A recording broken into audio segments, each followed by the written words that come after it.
Hi, how we doing, folks? Your boy, Marcos over here. Wasteland Wednesday, playing a little Call of Duty Ghosts.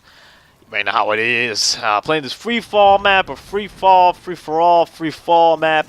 I'm gonna give you guys my diagnosis of this map real quick. This map is reckless and it's wild, and the spawns are horrendous. And although noble in concept, the premise is good. You know, the thing changes every once in a while and stuff.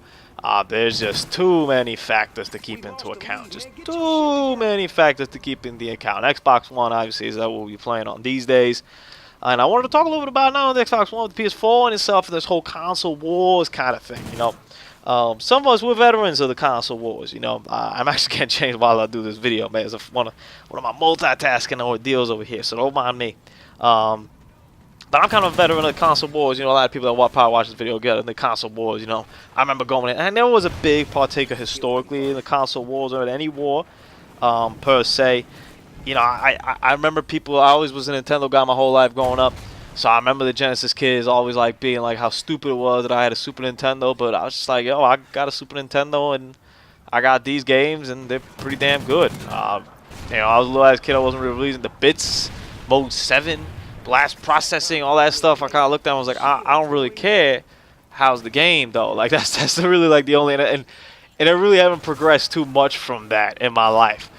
So you know, now it's the resolution stuff, which is just ridiculous. You know, whether it's 1080p or whether it's 920p or whether it's 1630p or 480, 900 resolution. I don't care how many P's it has. As long as it's a good game, I'll play it. I don't really care. I mean, you see the Freestyle Friday and stuff. I'm trying to see for this damn dog. I'm like, dude, these dogs, oh, get them out of my life. But you know, I could care less about the resolution and whatnot on a game. It is not an issue. Now, another thing that I've had throughout my whole life is I've always picked a console. I've never dabbled and got multiple consoles, you know, because I try to pick the console that I'm gonna like the first parties the most on. And then I'm gonna just get the third parties on that as well. So I've always missed out on a couple games in every generation. You know, for example, I guess the biggest mistake one could say, which I still don't view as a mistake, because I got to experience a lot of really good games that I wouldn't have played any other way, was getting the GameCube during the PS2 and the Xbox era. You know. I think historically you look at that, and the PS2 was by far the better system. You know, the Xbox was right up there and had pretty much all the same kind of stuff. I mean, it was great exclusive, but it was right up there. And I guess the GameCube kind of fell third tier, even though the GameCube was probably the more powerful of the three systems. Out of GameCube, I thoroughly enjoyed it. I have like 30 or 40 GameCube games. I'll still go and play them. There may be one coming up on the channel here soon. I ain't gonna say nothing. But it is still a system, and I have zero regrets of getting it.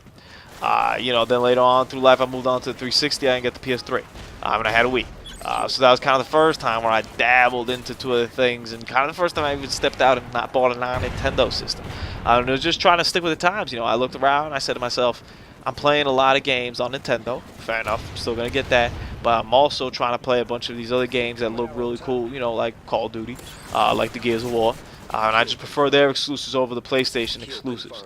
That kind of started to change maybe towards the end of the PS3 cycle. You know, I think Metal Gear came out a little bit towards the middle, but that was probably the first PS4 game that was kind of like, dang, like I really wish I had a PS4 or PS3 for that. And then The Last of Us kind of sealed that deal for me. That's why I'm copping that PS4 now for The Last of Us when it gets re-released, because I want to play that. And this is going to be the first time that I'm going to have both systems that are out right now, so I'm going to be able to purchase games for either or of them. So it's going to be an interesting dichotomy. My big issue, though, that I've been thinking is, what the hell am I buying third-party games for? Am I still going to buy them all on the Xbox One just to get the achievements, or am I going to mix and match? You know, and the key one I'm looking at is Diablo 3 coming out in August. So it's got extra levels, or like an extra dungeon, Last of Us themed, for the PlayStation. And it has, you know, it's 1080p, whatever, on the PlayStation. So I'm wondering, is that going to be enough for me to buy a game that I would always buy on the Xbox on the PS4? I think a part that's going to determine this in the future is just where my friends are playing. That's where I'm going to go. So if they're playing on PS4, guess what? I'm going to PS4. If they're playing on Xbox One, I'm going to Xbox One. And that'll play a certain determining factor, but I really don't have too many friends that are on next gen yet. So it's a current gen, I guess, if you want to look at it that way. So I think it's a little bit too early for that to play a factor to me. I think that's definitely going to influence how I go from maybe, you know, 2 or 3 years down the road where I'm going to buy a game, because I won't really carry the way. Controls are factor in as well. So that's probably like another factor. I've never been a big fan of the DualShocks. I've heard that this new DualShock is really good. I'm very excited to play it. I'm obviously going to get The Last of Us for it. We'll see how it rolls over there, and then I'll make my decision as to what I'm going to do. But I'm curious to see, you know, how you guys pick that, those third-party games. What platform do you pick it on? Do you pick it on because there's a beta earlier? Do you pick it on because there's DLC earlier? Do you pick it on because there's extra content? Does that really influence you? Am I really going to switch playing Diablo 3 for one dungeon, or I was going to play it originally? These are the bigger questions, my friends, that we got to answer. Hope you guys enjoyed the video, man. Your boy Marcos over here. We out.